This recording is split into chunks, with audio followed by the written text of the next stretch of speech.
বছর বয়সে আপনি কি অর্জন করেছেন? দুনিয়া সাজাতে সাজাতে তো নিজের ইমানটাকে বিক্রি করে দিয়েছেন, নিজের আমল ইমানকে বরবাদ করে ফেলেছেন, নিজের আল্লাহ তাআলাকে ভুলে গিয়েছেন, নিজের মালিককে, নিজের রবকে, সবকিছু ভুলে গিয়েছেন। কি করার জন্য? দুনিয়া অর্জন করার জন্য। আখিরাত নয়, জান্নাত নয়।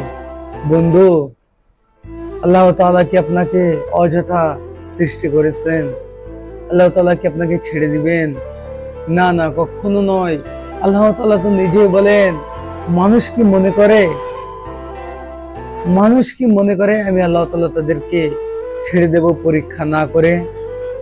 না না, কখনো নয়। আল্লাহ তাআলা নিজে বলেন, আমি আল্লাহ তাআলা কখনো তাদেরকে পরীক্ষা না করে ছেড়ে দেব না। তাহলে আপনি এই জীবনে কি অর্জন করেছেন? আপনার এই বয়সটুকে দুনিয়া সাজাতে সাজাতে তো নিজের ইমানটাকে বিক্রি করে